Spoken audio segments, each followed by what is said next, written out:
तो आज के सेशन में हम लोग स्टार्ट करने वाले हैं अपने चैप्टर नंबर 6 को, which is dynamics of flow.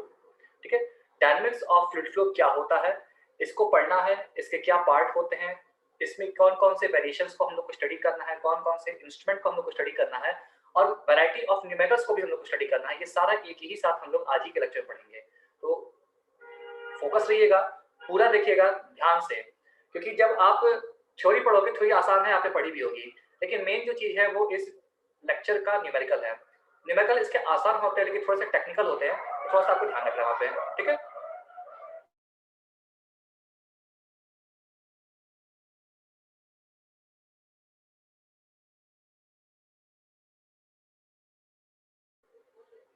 तो चैप्टर का नाम क्या है? Chapter number 6 which is dynamics of flow. अब अगर आपको याद होगा, जब हम लोगों ने फ्लूइड मैकेनिक्स स्टार्ट की थी तो वहां पे मैंने फ्लूइड मैकेनिक्स को 3 हिस्सों में बांटा था। पहला था हमारा फ्लूइड मैकेनिक्स का पहला पोर्शन जो था हमारा था वो था फ्लूइड स्टैटिक्स, दूसरा था फ्लूइड काइनेमैटिक्स और तीसरा था हमारा फ्लूइड डायनामिक्स। फ्लूइड स्टैटिक्स मतलब कि हमारा जो फ्लूइड है वो मोशन में नहीं है, वो रेस्ट में है। फ्लूइड काइनेमैटिक्स मतलब हमारा फ्लूइड मोशन में है, लेकिन किसकी वजह से मोशन में है उन फोर्सेस के बारे में हम लोग बात नहीं कर रहे थे। जबकि फ्लूइड डायनामिक्स जो होता है ये आपके फ्लूइड मोशन है इसके बारे में बताता है, और साथ ही साथ में ये उन फोर्सेस को भी पॉइंट आउट करता है जिन प्रेशर फोर्सेस की वजह से फ्लूइड में मोशन हो रहा है। ठीक है, तो ये क्या कह सकते हैं हम यहाँ पे, हम कह सकते हैं फ्लूइड इज इन मोशन। ठीक है, ये सबसे पहली चीज है, फ्लूइड इज इन मोशन। और सेकंड चीज क्या कह सकते हैं कि कॉजिंग फोर्सेस आर कंसीडर्ड, जिसकी वजह से ये फ्लो हो रहा है उन फोर्सेस को भी हम लोग कंसीडर करते हैं, तो कॉजिंग फोर्सेस आर कंसीडर। ठीक है, अब देखिए, अब यहाँ पे बात आ गई कॉजिंग फोर्सेस, तो कौन कौन से ऐसे फोर्स होंगे जो कि आपके फ्लूइड के मोशन के लिए रिस्पॉन्सिबल होंगे, और इसके लिए हम लोग जो सहारा लेते हैं वो लगता है इक्वेशन ऑफ मोशन का।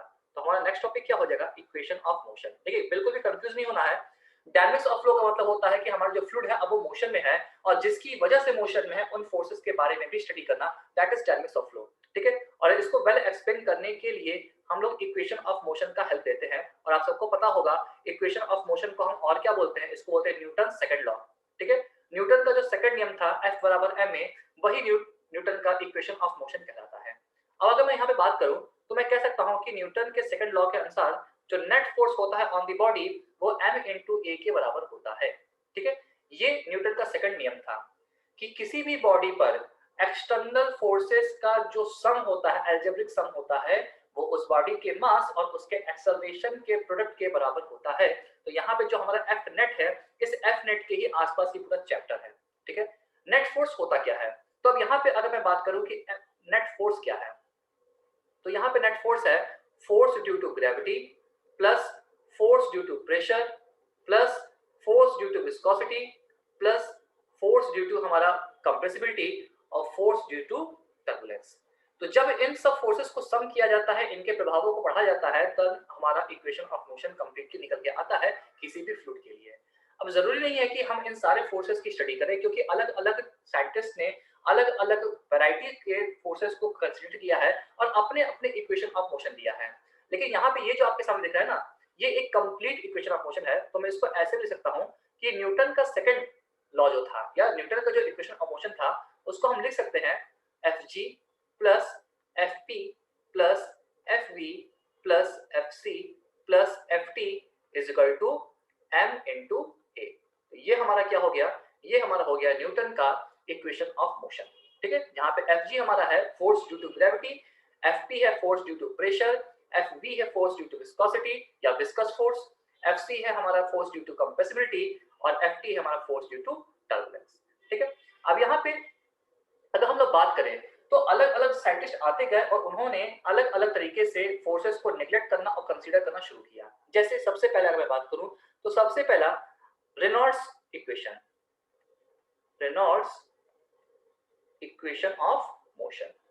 रेनॉल्ड ने क्या कहा, देखिएगा, रेनॉल्ड ने कहा कि अगर मान लीजिए इस इक्वेशन ऑफ मोशन में से एफसी को इग्नोर कर दें, ये मान लें कि एफसी की वजह से कोई इफेक्ट पड़ ही नहीं रहा है, तो हमारे सामने जो इक्वेशन आएगा वो हो जाएगा F G plus F P plus F V plus F T बराबर एम ए।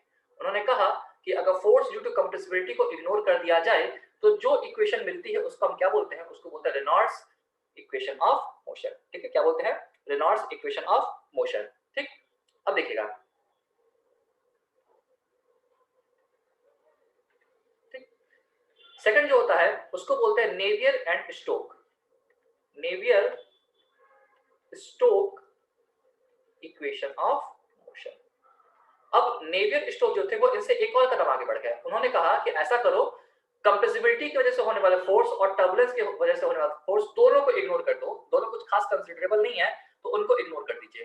तो अब जो एक्सप्रेशन मिलेगा वो हो जाएगा आपका Fg plus Fv plus Fv। ठीक है, Fg plus Fp plus Fv बराबर ma। और उन्होंने कहा कि अब जो इक्वेशन ऑफ मोशन मिलेगा उसको हम बोलेंगे Navier Stoke equation of motion. क्या बोलेंगे, Navier Stoke equation of motion. इन्होंने फोर्स ड्यू टू कंप्रेसिबिलिटी और फोर्स ड्यू टू टर्बुलेंस दोनों को इग्नोर कर दिया। अब अगेन इनसे एक और कदम आगे बढ़ते हुए आई यूलर। ठीक है, यूलर बहुत ही महान साइंटिस्ट थे, यूलर्स इक्वेशन ऑफ मोशन। इन्होंने कहा नहीं नहीं, कंप्रेसिबिलिटी ही नहीं, आप ऐसा करिए, आप विस्कोसिटी की वजह से पैदा होने वाले फोर्स को भी इग्नोर कर दीजिए, मतलब कि आप फ्लो को आइडियल मान लीजिए।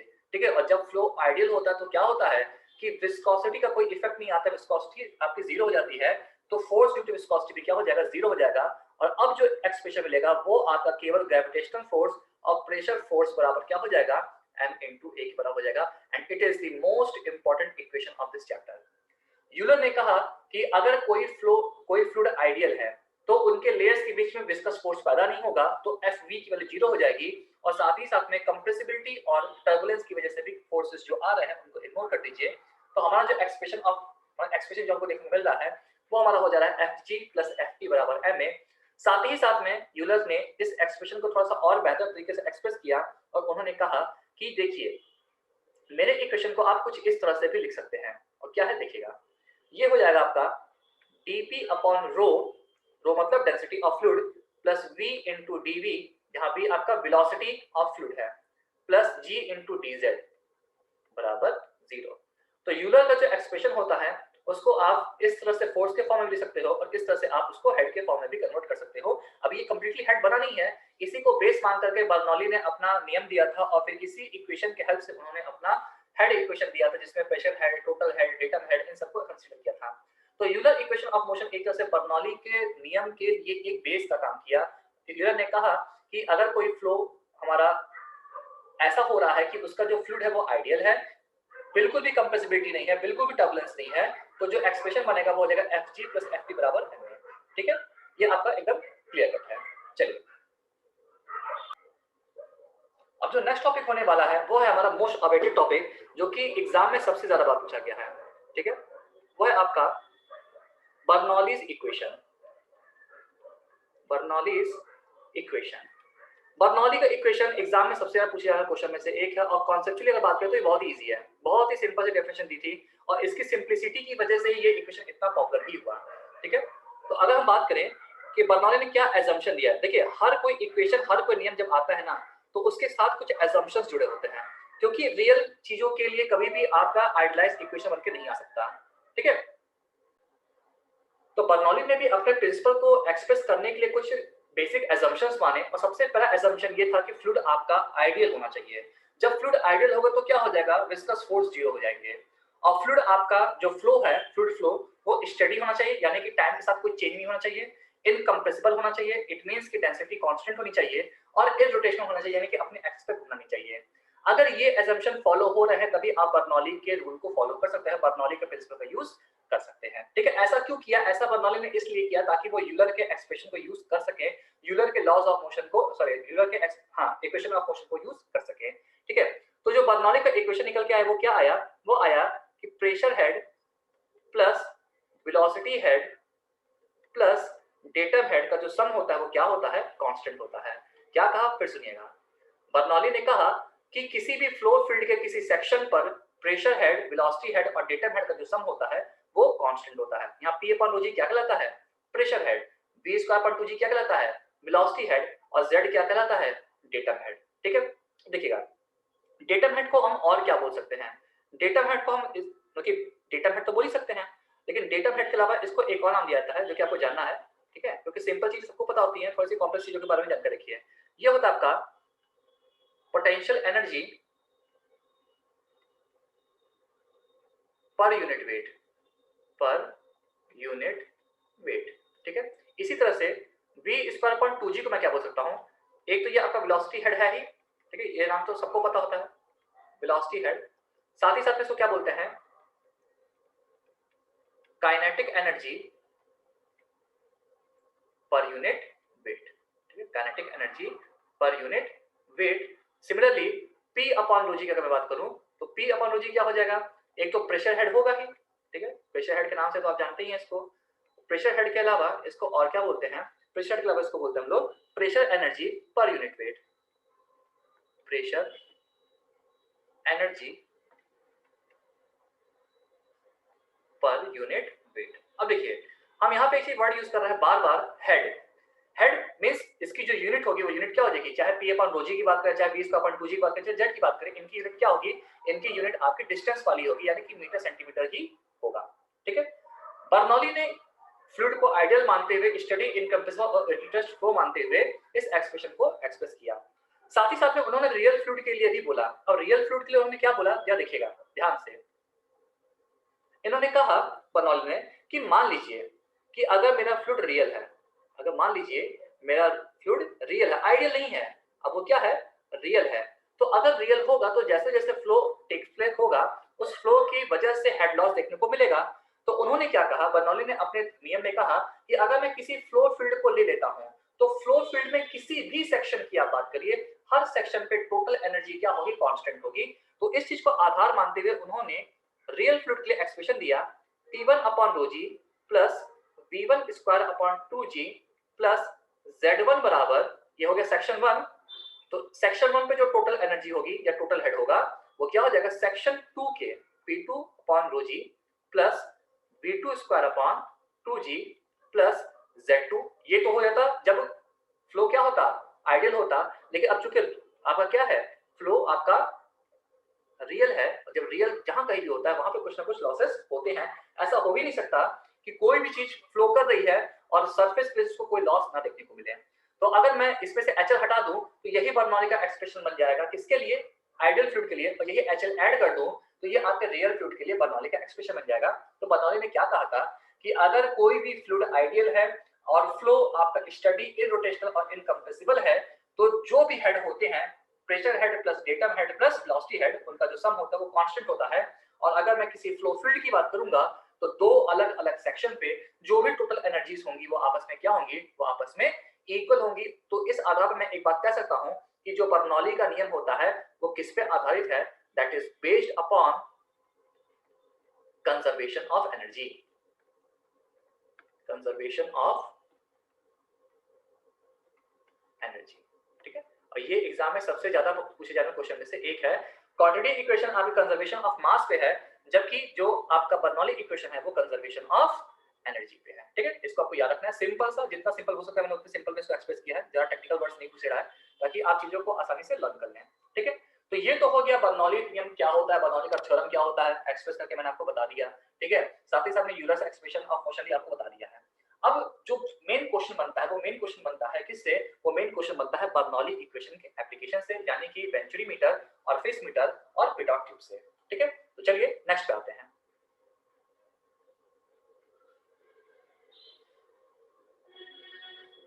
तो हमारा नेक्स्ट टॉपिक क्या है, नेक्स्ट है हमारा वेंचुरी मीटर। अब आपको साफ साफ दिख रहा होगा यहाँ पे एक पाइप है जो कि सेक्शन 1 तक यूनिफॉर्म डायमीटर की थी, ठीक है। सेक्शन 1 के बाद आप देखेंगे यहाँ पे आपको कन्वर्जेंस देखने को मिल रहा है, और कन्वर्जेंस होने की वजह से डायमीटर ऑफ पाइप डिक्रीज हुआ और कुछ समय तक ये कन्वर्जेंस मेंटेन रहा। तो इस हिस्से को जहाँ पे आपका कन्वर्ज हो रहा है हिस्सा, उसको हमने थ्रोट नाम दिया, ठीक है। और इस थ्रोट के बाद फिर से आपकी पाइप एक्सपेंड करना शुरू कर दी और इतने हिस्से को हमने क्या नाम दिया, फिर डाइवर्जेंट हिस्सा नाम दिया। तो एक तरह से आप देखेंगे तो वेंचुरी मीटर क्या होता है, वेंचुरी मीटर एक डिस्चार्ज मेजरिंग डिवाइस है। क्या है, एक discharge measuring device.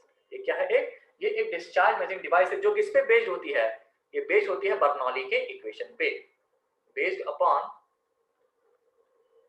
Bernoulli's equation, ठीक है। तो यहाँ पे सेक्शन 11 है और सेक्शन 22 है। सेक्शन 11 क्या है, जहां से आपका पाइप कन्वर्ज होना शुरू हुआ है, और सेक्शन 22 क्या है, थ्रोट का हिस्सा। ठीक है, तो इस तरह से कन्वर्जेंस पार्ट से लेकर के डाइवर्जेंट पार्ट तक के बीच का जो इंटरवल होता है या जो डिस्टेंस होता है उसी को हम बोलते हैं वेंचुरीमीटर, और इधर का जो हिस्सा ये आपके पाइप का हिस्सा कहलाता है। अब यहाँ से अगर मैं बात करूँ, फिर से वही चीज आती है, चीजें आइडियलाइज होती हैं और चीजें रियलिस्टिक होती हैं। तो मैं अगर आइडियलाइज करूँ तो मैं कह सकता हूँ कि यहाँ पे जो थ्योरेटिकल डिस्चार्ज आना चाहिए, वो थ्योरेटिकल डिस्चार्ज कितना आना चाहिए, वो थ्योरेटिकल डिस्चार्ज चाहिए A1 into A2 upon under root में A1 square minus A2 square under root में 2 into G into H, जहां पे H क्या है, जहां पे H है आपका सेक्शन 11 और सेक्शन 22 के बीच का प्रेशर डिफरेंस या प्रेशर हेड डिफरेंस। ठीक है, कैसे निकालेंगे, डिफरेंशियल मैनोमीटर के साथ निकाल सकते हो आराम से। डिफरेंशियल मैनोमीटर लीजिए, एक सिरा यहाँ जोड़ दीजिए, एक सिरा यहाँ जोड़ दीजिए, और आराम से आप बैलेंसिंग की सहायता से H की वैल्यू निकाल सकते हैं। तो थ्योरेटिकली जो आपका डिस्चार्ज होना चाहिए वो A1 A2 upon under root में A1 square minus A2 square under root 2GH होना चाहिए, जहां पे A1 क्या है, सेक्शन 11 पे cross section area pi by 4 D1 square, 22 क्या है, थ्रोट पर क्रॉस सेक्शन एरिया यानी कि पाई बाय 4 D2 स्क्वायर, और H क्या है आपका 11 और 22 के बीच का प्रेशर हेड डिफरेंस, जो कि आप डिफरेंशियल मैनोमीटर की सहायता से बहुत ही आसानी से निकाल सकते हो। लेकिन भाई चीजें आइडियलाइज तो होती नहीं है, तो आएगा अब आपका एक्चुअल। अब एक्चुअल डिस्चार्ज क्या होगा, थ्योरेटिकल डिस्चार्ज थोड़ा कम होगा क्योंकि कुछ तरह के आपको लॉसेस देखने को मिलेंगे, तो वहां पे हम मल्टीप्लाई करते हैं कोएफिशिएंट ऑफ डिस्चार्ज का, जो कि CD into A1 A2 upon under root में A1 square minus A2 square under root of 2GH के बराबर हो जाएगा। तो यहाँ पे जो CD मैंने टर्म ऐड किया है, ये CD टर्म किस लिए आया है, ये CD टर्म आपके रियलिज्म को दिखाने के लिए है, वास्तविकता को दिखाने के लिए है। चीजें आपकी एनालाइज नहीं होती है, कुछ ना कुछ आपका लॉस देखने को मिलेगा। और यहाँ पे जो CD होता है इसको हम क्या बोलते हैं, इसको बोलते हैं coefficient of discharge, coefficient of discharge. ठीक है, और यहाँ पे जो CD की वैल्यू होगी, वो CD की वैल्यू वेंट्रीमीटर के लिए कितनी हो जाएगी, 0.95 से 0.99। One of the most important question में से एक एग्जाम में मल्टीपल टाइम्स रिपीट हुआ है कि कोएफिशिएंट ऑफ डिस्चार्ज वेंट्रीमीटर के लिए क्या होता है, तो 0.95 से लेकर 0.99 तक होता है। अब अगर मैं यहाँ बात करूँ कि मैं H कैसे निकालूंगा, तो H निकालने के कई सारे रास्ते हैं। सबसे पहला तो यही है कि दोनों के प्रेशर हेड को माइनस कर दीजिए, P1 minus P2 upon rho जी। सबसे इजी तरीका, अगर क्वेश्चन में P1 दिया है P2 दिया है, तो P1 अपॉन रो जी सेक्शन 11 पे हेड हो गया, P2 अपॉन रो जी सेक्शन 22 पे हेड हो गया, दोनों को माइनस कर दीजिए, तो इन दोनों के बीच का हेड डिफरेंस मिल गया। ये बेसिक तरीका है। ठीक है, तो इसके लिए क्वेश्चन में P1 और P2 देना पड़ेगा। मान लीजिए कि हमने डिफरेंशियल मैनोमीटर यूज कर दिया, तो वहां पे मैं ये फॉर्मूला यूज कर सकता हूं, x into SH upon S not minus 1। ठीक है, या फिर H बराबर x into 1 minus SL upon S not. आप इन दोनों में से कोई भी फॉर्मूला यूज कर सकते हो डिपेंडिंग अपॉन कंडीशन। कैसे, सुनिएगा ध्यान से। अब यहाँ पे SH क्या है, SH है, आपने डिफरेंशियल मैनोमीटर पढ़ा था, वहां पे हम एक liquid as a balancing fluid use करते हैं, जैसे मरकरी हो गया। ठीक है, तो जब पाइप में बहने वाले फ्लूइड की तुलना में बैलेंसिंग लिक्विड जो होता है वो हैवी होता है, तो हम ये वाला फॉर्मूला यूज करते हैं, जहाँ पे SH क्या दिखाता है, specific gravity of heavy fluid divided by specific gravity of original fluid, यानी कि जो पाइप में बह रहा है। ठीक है, और अगर मान लीजिए कि आपने बैलेंसिंग फ्लूइड के तौर पे मरकरी जैसा भारी लिक्विड नहीं बल्कि केरोसिन जैसा लाइट लिक्विड यूज किया है, तो वहां पे क्या होगा, specific gravity of kerosene specific gravity of जैसे वाटर है उससे कम होगी, तो वहां पे हम क्या यूज करेंगे, हम ये वाला फॉर्मूला यूज करेंगे। तो जब पानी, या कैसे कह सकते हैं कि पाइप में बहने वाले फ्लूइड के कंपैरिजन में बैलेंसिंग फ्लूइड अगर हैवी होगा तो ये फॉर्मूला यूज करेंगे, और अगर हल्का होगा तो हम ये वाला फॉर्मूला यूज करेंगे। और x क्या है यहाँ पे, x आपके डिफरेंशियल मैनोमीटर की रीडिंग है, जो एक क्वेश्चन में हमेशा गिवन होती है। तो आप जरूरत के हिसाब से, अगर P1 और P2 दिया है तो ये फॉर्मूला लगा लीजिए, हैवी लिक्विड दी है तो ये लगा लीजिए, लाइट लिक्विड दी है तो ये लगा लीजिए। इससे ज्यादा वेंचुरीमीटर में पढ़ने की जरूरत नहीं है। बाकी जो न्यूमेरिकल्स आते हैं अभी उनको हम लोग आगे वाली वीडियोस में, जो वीडियो इसी में आगे आएगा उसको हम लोग डील कर लेंगे। तो ये क्या हो गया आपका, ये हो गया आपका वेंचुरीमीटर। अब इसके अलावा अगर मैं बात करूं वेंचुरीमीटर के अलावा और कौन होता है, तो अगला आता है आपका ऑरिफिस मीटर। देखिएगा, नेक्स्ट है हमारा ओरिफिस मीटर। अब ओरिफिस मीटर को अगर आप ध्यान से देखेंगे तो इसमें पाइप को कन्वर्ज या डाइवर्ज नहीं किया गया, पाइप वैसी की वैसी है जैसी ओरिजिनल थी, लेकिन हमने यहाँ पे क्या किया, हमने यहाँ पे ओरिफिस प्लेट को इंसर्ट कर दिया है। ठीक है, यहाँ से ऊपर से ओरिफिस प्लेट और नीचे से ओरिफिस प्लेट, जिसका डायमीटर मान लेते हैं D0 है। ठीक है, ये सेक्शन 11 है जहां से कन्वर्जन शुरू हुआ है, ये सेक्शन 22 है जहां पे आपका थ्रोट देखने को मिल रहा है। ठीक है, यहाँ पे जहाँ पे आपका थ्रोट खत्म होता है उसको हम बोलते हैं वेना कॉन्ट्रैक्टा, क्योंकि यहाँ पे क्या था, हिस्सा कॉन्ट्रैक्टेड था, तो इसलिए इसको नाम दिया था वेना कॉन्ट्रैक्टा। ये जो दूरी है, ये दूरी 1.5 डी से लेकर के 2 डी तक है, ठीक है, 1.5 डी से लेकर के 2 डी तक है। क्लियर आपको दिख रहा होगा? नहीं दिख रहा तो मैं थोड़ा सा इसको जूम कर देता हूँ, एक मिनट।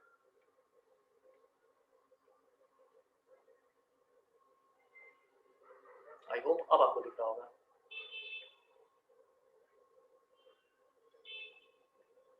ठीक है, अब ज्यादा क्लियर होगा। ठीक है, तो ये जो आपका सेक्शन 11 है, इस सेक्शन 11 से लेकर के ऑरिफिस प्लेट तक के बीच जो डिस्टेंस है वो 1.5 डी से 2 डी तक है। अब मुद्दा ये डी क्या है, तो डी का मतलब होता है डायमीटर ऑफ पाइप, ये जो पाइप है उसका डायमीटर। ठीक है, यहाँ पे इसको बोलेंगे डी नॉट, मतलब डायमीटर ऑफ ऑरिफिस प्लेट, और ये हो गया आपका सेक्शन 22 जहाँ पे बिना कॉन्टैक्ट आपको देखने को मिल रहा है। ठीक है, तो इसको मैं ए नॉट बोल दूंगा, इसको A1 बोल दूंगा, इसको A2 बोल दूंगा अपने यूज के हिसाब से। ठीक, अब ये देखिए ये डिफरेंशियल मैनोमीटर है। सेक्शन 11 और सेक्शन 22 के बीच का प्रेशर डिफरेंस कितना है, इसको नापने के लिए मैंने ऐसे एक डिफरेंशियल मैनोमीटर लगा दिया, और आप देख रहे होंगे कि यहाँ पे आपको x की वैल्यू क्लियरली देखने को मिल रही है। ये x क्या होगा, ये लेफ्ट लिम्ब और राइट लिम्ब में बैलेंसिंग फ्लूइड की हाइट का डिफरेंस क्या है, इसको रिप्रेजेंट कर रहा है। तो ऑरिफिस मीटर क्या होता है, ऑरिफिस मीटर भी आपका डिस्चार्ज मेजरमेंट का ही एक डिवाइस है। तो मैं कह सकता हूँ use for discharge measurement, use for discharge measurement। ठीक है, तो ऑरिफिस मीटर क्या होता है, ऑरिफिस मीटर एक ऐसा इंस्ट्रूमेंट होता है जो कि डिस्चार्ज मेजरमेंट के लिए यूज किया जाता है, and generally it is cheaper than venturi meter. ये इसकी सबसे अच्छी बात है कि ये वेंचुरी मीटर से क्या होता है, सस्ता होता है। कि आप देख लोगे यहाँ पे किसी भी तरह कन्वर्जेंस डैमेजेस की जरूरत नहीं पड़ी है, बस एक सिंपल प्लेट घुसेड़ दिया और हमारा काम हो गया। ठीक है, फिर से यहाँ पे वही चीज आएंगी कि अगर मैं बात कर रहा हूँ ऑरिफिस मीटर की, तो ऑरिफिस मीटर में यहाँ पे क्या हुआ है, आपको कॉन्ट्रैक्शन देखने को मिल रहा है। जब कॉन्ट्रैक्शन देखने को मिल रहा है तो एक नया कोफिशिएंट यहाँ पे इंट्रोड्यूस हो गया, जिसको हमने नाम दिया coefficient of contraction, coefficient of contraction. और ये कोफिशिएंट ऑफ कॉन्ट्रैक्शन को मैंने रिप्रेजेंट किया सीसी से। किसे रिप्रेजेंट किया, सी से, और ये कितना हो जाएगा, ये आपका हो जाएगा A2 अपॉन A0। ठीक है, A2 क्या है, वीना कॉन्ट्रैक्टा पर क्रॉस सेक्शनल एरिया, और A0 क्या है, ऑरिफिस प्लेट का क्रॉस सेक्शनल एरिया। अब मेरे को मिल गया सीसी, और डिस्चार्ज के लिए चाहिए CD, तो मैं सीसी के साथ CD निकाल सकता हूँ। कैसे निकाल सकता हूँ, CD बराबर सीसी इंटू अंडर रूट में 1 माइनस A0 अपॉन A1 का होल स्क्वायर, जहाँ पे A0 क्या है, ऑरिफिस प्लेट का क्रॉस सेक्शन एरिया, और A1 क्या है, सेक्शन 11 पे cross section area, divided by under root में 1 माइनस A0 अपॉन A1 का होल स्क्वायर इनटू सीसी का स्क्वायर। ये सीसी भी क्या अंडर रूट के अंदर है। तो इस तरह से सीसी निकाल करके आप सीडी की वैल्यू को फाइंड आउट कर सकते हैं। जनरली प्री में जब क्वेश्चन आता है सीडी की वैल्यू डायरेक्टली दिया होता है, और कितना होता है, ऑरिफिस मीटर के लिए जो सीडी की वैल्यू है लगभग 0.62 के बराबर आती है, इसको भी आप याद कर लीजिएगा। ठीक, तो अब यहाँ पे हमें सीडी मिल गया, और जब सीडी मिल गया तो मैं यहाँ पे आराम से actual discharge of orifice meter बता सकता हूँ, which will be CD into A0 A1 upon under root में A1 स्क्वायर माइनस A0 का स्क्वायर अंडर रूट में 2GH। तो ऑरिफिस मीटर क्या होता है, ऑरिफिस मीटर एक डिस्चार्ज मेजरिंग डिवाइस होता है जो कि वेंचुरी मीटर से सस्ता होता है, क्योंकि यहाँ पे प्लेट के यहाँ पे पाइप के डायमीटर को हमने बिल्कुल भी अल्टर नहीं किया है, लेकिन कन्वर्जेंस और डाइवर्जेंस की कंडीशन को क्रिएट करने के लिए हमने क्या किया है, हमने यहाँ पे ऑरिफिस प्लेट इंसर्ट कर दी, जिससे कि यहाँ पे आपको बिना कॉन्टैक्टर देखने को मिल रहा है। सबसे पहले चूंकि यहाँ पे कॉन्ट्रैक्शन हुआ है तो हमने सीसी को इंट्रोड्यूस किया, और फिर इस सीसी की हेल्प से हमने सीडी निकाला, और जब एक बार हमें सीडी मिल गया तो हमने फिर एक्चुअल डिस्चार्ज को कैलकुलेट कर लिया। यहाँ पे सीडी जो होगा वो वेंचुरी मीटर की तुलना में काफी कम होता है। ठीक है, सीडी की वैल्यू 0.62 के आसपास होती है, लेकिन जनरली बुक्स में इसकी वैल्यू को 0.6 लिखा हुआ है। ठीक है, तो आपको बता दे रहा हूँ दोनों होते हैं, ऐसी बात नहीं है, कंफ्यूजन नहीं करना आपको। सीडी की वैल्यू लगभग 0.6 के आसपास होती है। ठीक है, बहुत से जगहों पर 0.62 भी लिखा हुआ है, तो उसमें कोई दिक्कत की बात नहीं है। अब इसके बाद जो लास्ट इंस्ट्रूमेंट आता है वो होता है हमारा पिटॉट ट्यूब। ठीक है, बहुत लोग पाइटॉट ट्यूब करते हैं, बहुत लोग पिटॉट ट्यूब करते हैं, आप जैसा चाहे वैसा प्रोनाउंस करिए, कोई दिक्कत की बात नहीं है। ठीक है, मेन चीज है कॉन्सेप्ट आना चाहिए।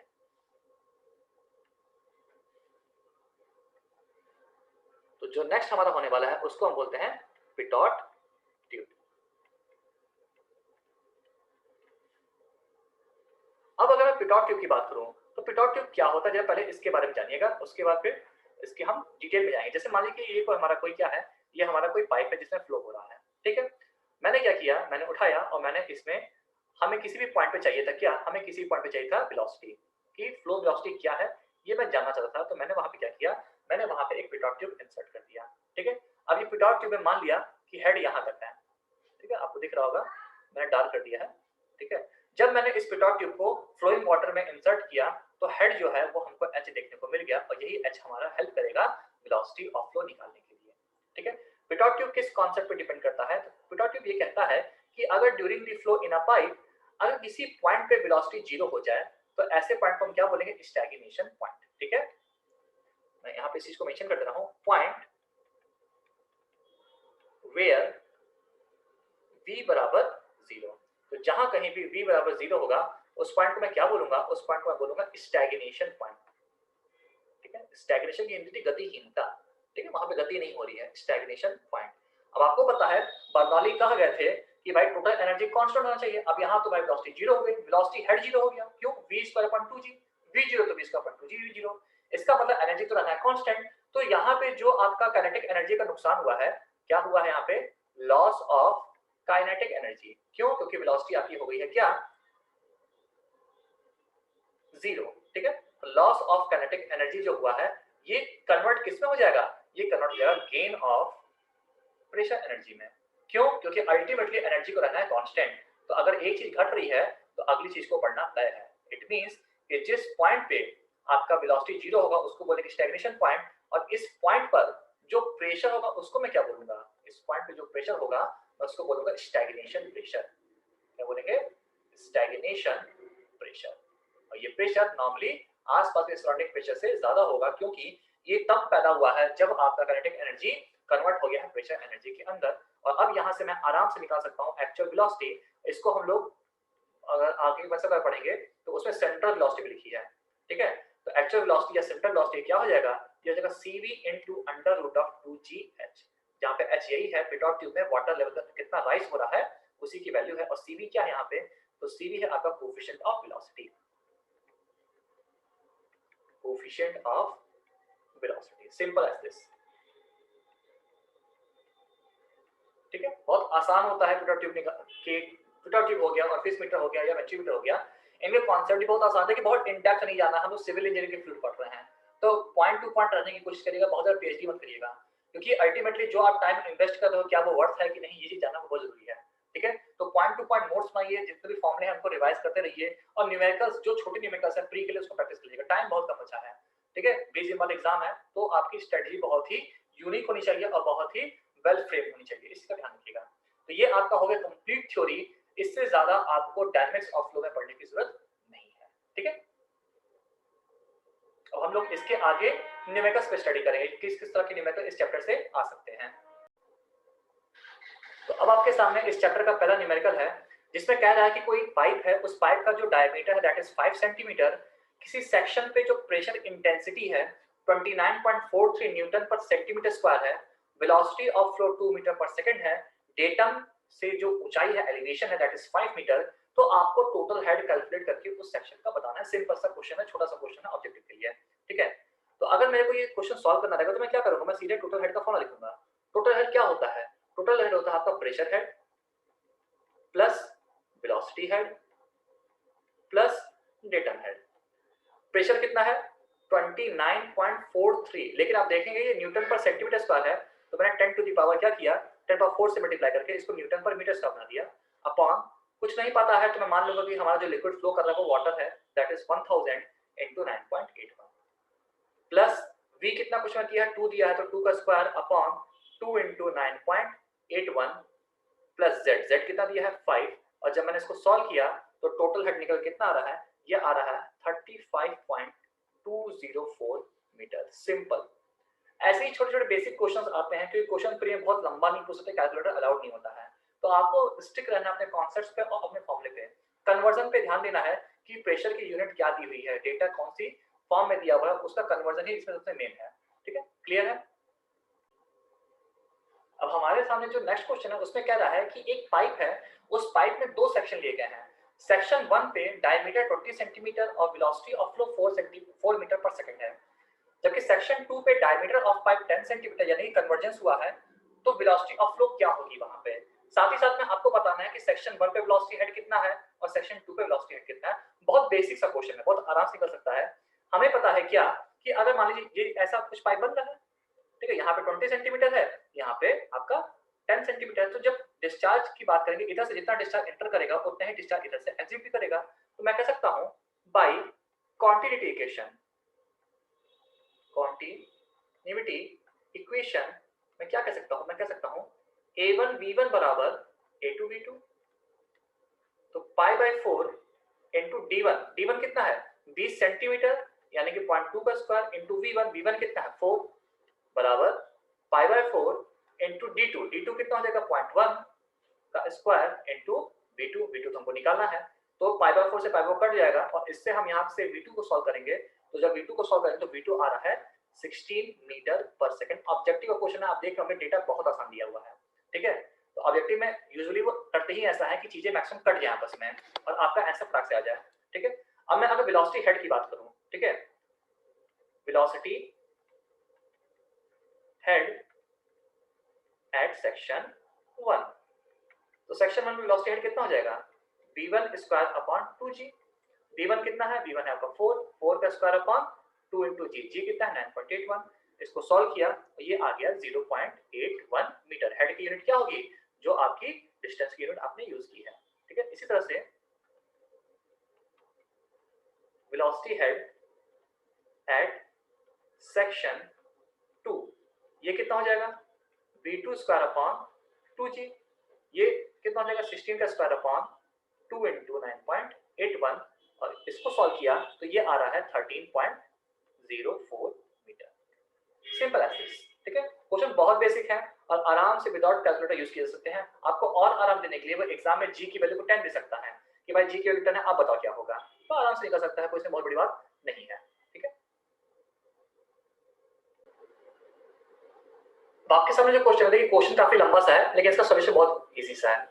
कह रहा है कि कोई पाइप है जिसका डायमीटर 400 mm है और उसमें जो वाटर बह रहा है उस वाटर की जो वेलोसिटी ऑफ फ्लो है वो 25 मीटर पर सेकंड है, यानी कि through out the section, through out the flow field आपका जो पाइप है वो सेम डायमीटर का है और सेम फ्लो वेलोसिटी के साथ बह रहा है। इसमें हमने दो सेक्शन ले लिए, पीए और पीबी, वहां का प्रेशर है सेक्शन ए और सेक्शन बी, वहां पे प्रेशर इंटेंसिटी पीए और पीबी है और डेटम से जो हाइट है वो ZA और ZB है। ये क्वेश्चन में दिया हुआ है। कह रहा है कि बताइए दोनों सेक्शन के बीच में हेड लॉस कितना होगा, जरा बता दीजिए।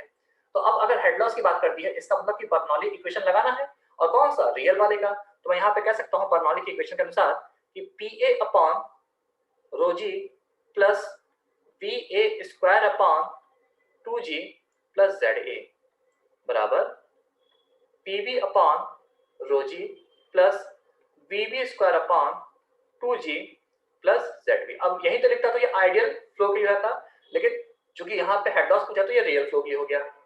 वैल्यू को एज इट इज रखते हैं। अभी न्यूटन पर सेंटीमीटर स्क्वायर में है तो मैंने इसको क्या किया, metre newton per metre square में चेंज कर दिया। तो पीए कितना हो गया 29.43 into 10 to the power 4 upon rho, density है वाटर की 1000 इंटू जी कितना हो गया 9.81। अब चूंकि वेलोसिटी सेक्शन ए और बी पे सेम है तो आपको पता है कि VA स्क्वायर पर 2g से VB स्क्वायर पर 2g कट जाएगा तो उसको लिखने की जरूरत नहीं है। ZA आपका हो गया 28 बराबर ये हो गया आपका 22.56 divided by into 10 to the power 4 newton per metre का मैंने चेंज कर दिया डिवाइडेड बाय 1000 इंटू 9.81 प्लस डेटा हेड कितना है 30 प्लस हेड लॉस।